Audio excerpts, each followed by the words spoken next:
Kibi na lang ngayon. Hindi, meron pang isang. Yan. Bagay na, tingnan mo. Right, second historic spot we're visiting today, and this is the Kapas National Shrine. So this monument is in commemoration for those who endured the Death March, the Bataan Death March.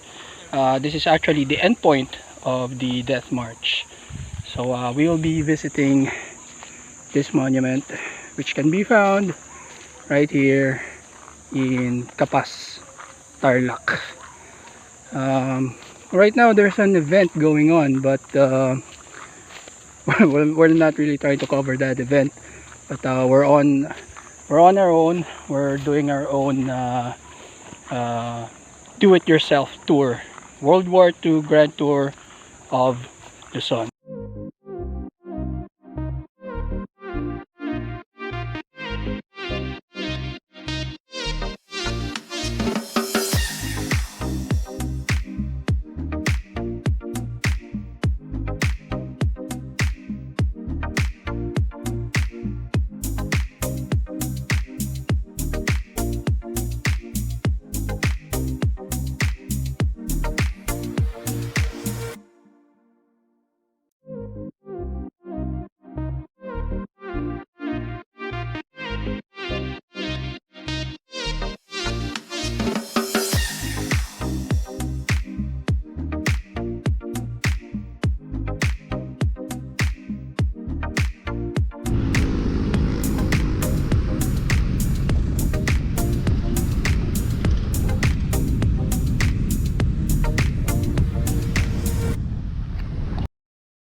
By the time the Filipinos and the United States troops there finally surrendered on April 9th, 1942, the Filipinos who were part of the Philippine Scouts were in a very bad position.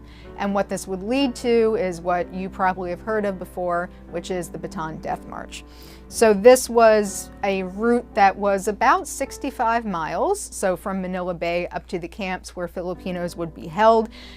It's really remembered as an absolute tragedy, the way the Japanese treated the Filipino prisoners of war, and also American prisoners of war as well.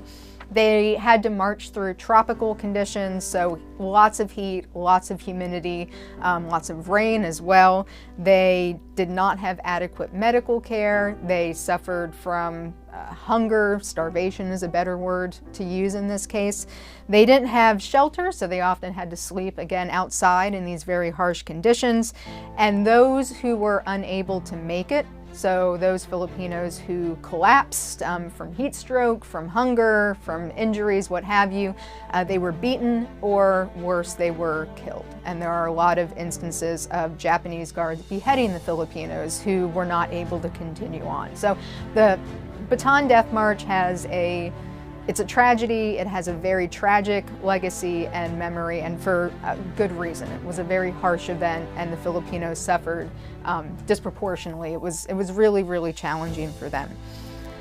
However, all that being said, the USAFFE forces were able to delay the Japanese advance into Manila and onto the Bataan Peninsula for 99 days. So Japan had hoped to be able to move forward in 50 days, but the forces there were able to push them back and hold them back for 99 days. So it's pretty impressive. Even while all of this is going on, they were still able to hold on and claim some kind of victory.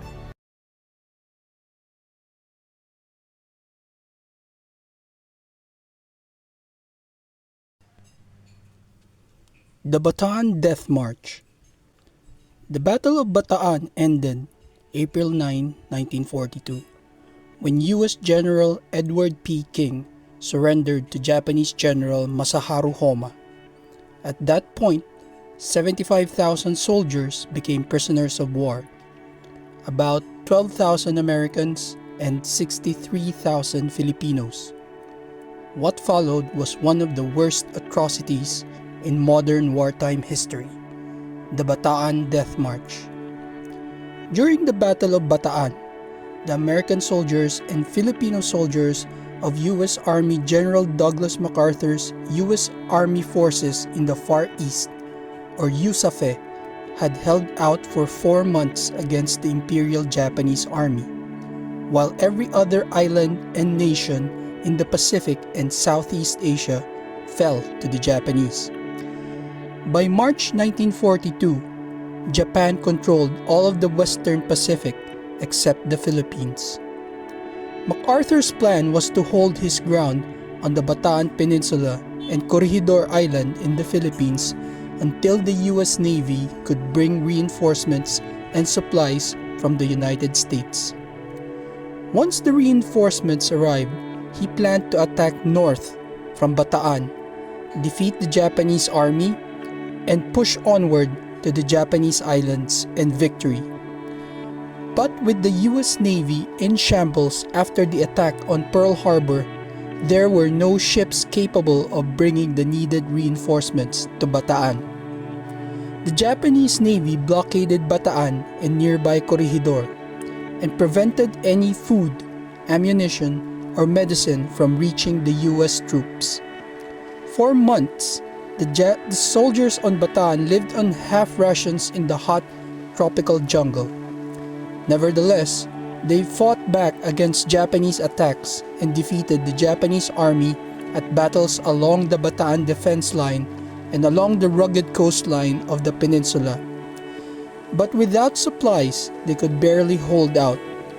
By the 1st of April 1942, most of the starving men had lost as much as 30% of their body weight, and they became so weak that they could barely lift their weapons.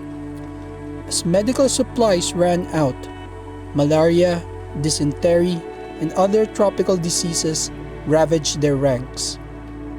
Approximately 10,000 men were confined to the 2 open-air jungle hospitals for wounds and illnesses, and less than half of the remainder could be considered combat effective, defined as a man who could walk 100 yards without staggering and still have enough strength left to fire his weapon.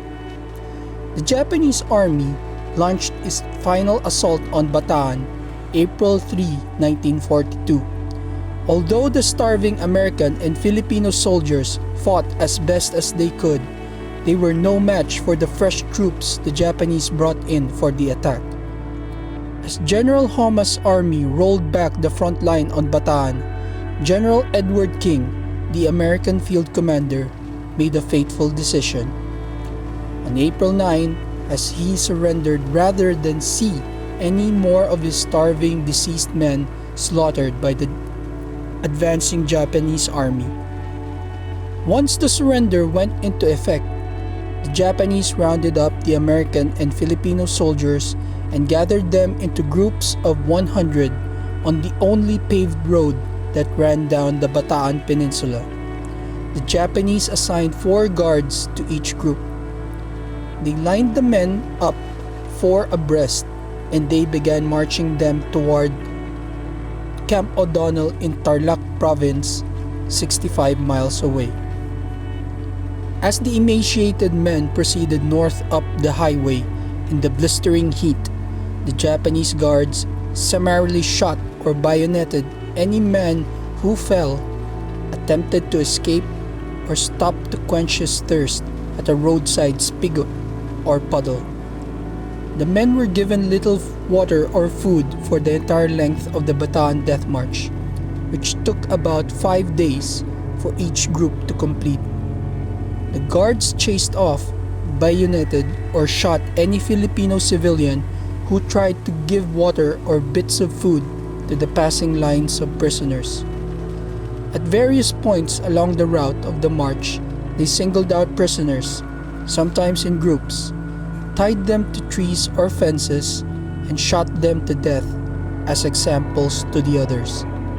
The Japanese guards killed between 7,000 to 10,000 men during the death march, as they kept no records and no one knows the exact number. If a man fell, it was a certain death unless another could pick him up or support him. When they got to their prison camp, Camp O'Donnell, conditions were even worse. Camp O'Donnell was a former Philippine Army camp designed to accommodate about 10,000 men. The Japanese crammed 60,000 survivors of the Death March into the camp. There was little running water, sparse food, no medical care, and only slit trenches along the sides of the camp for sanitation. The heat was intolerable. Flies rose out of the latrines and covered the prisoners' food, and malaria, dysentery, beriberi, and a host of other diseases swept through the crowds of men. They began to die at the rate of 400 per day. It got so bad that by July 1942, the Japanese replaced the camp commander, moved the American prisoners to another camp, Cabanatuan, and decided to parole the Filipino prisoners. From September through December 1942, the Japanese gradually paroled the Filipino officers and soldiers to their families and to the mayors of their hometowns, who would be held personally responsible for each man's conduct. To be paroled, a soldier had to sign an oath that he would not participate in guerrilla activity, and he had to be well enough to walk. Anyone who was too sick to walk was simply held in camp until he either got well or died. By the time Camp O'Donnell closed in January 1943, after 8 months of operation, 26,000 of the 50,000 Filipino prisoners of war there had died. The American prisoners fared no better. Conditions in Cabanatuan were marginally better than Camp O'Donnell, and the prisoner doctors were able to somewhat stem the disease and death rate.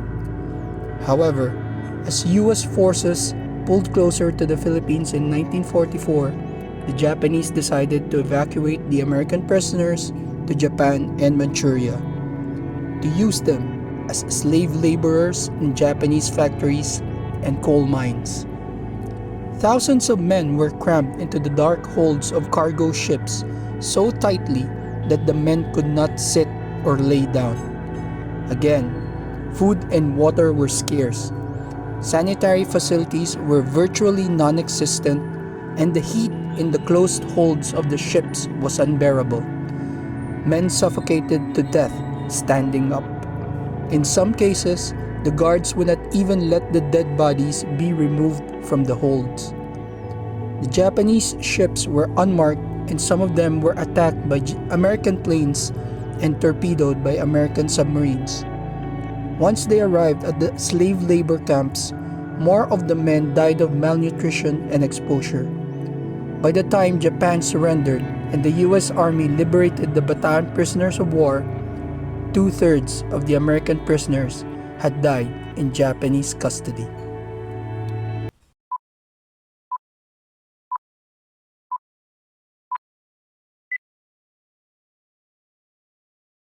It was called a death march not because of how many died.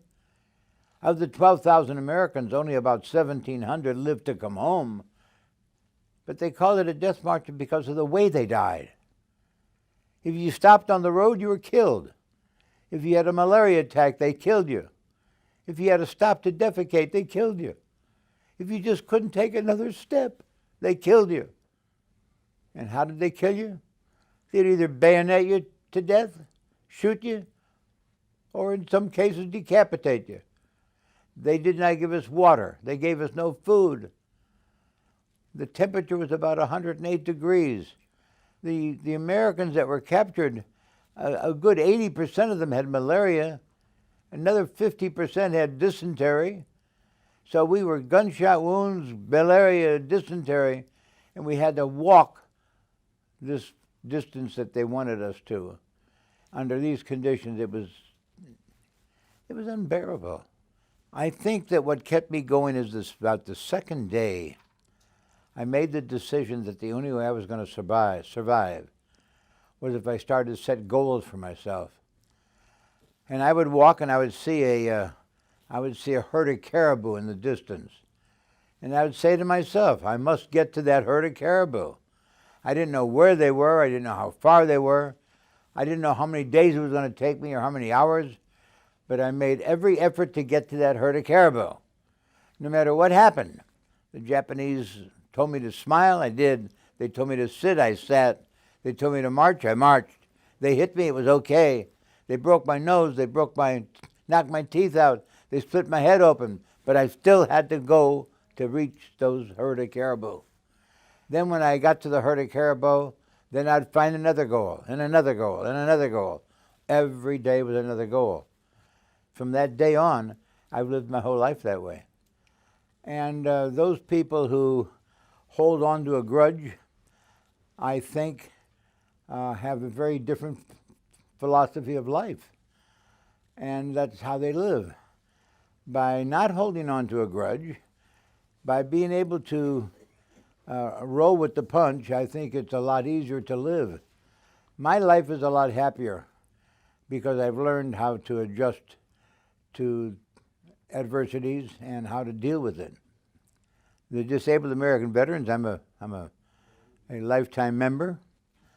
I believe that they are an organization that spells out clearly what their goals are.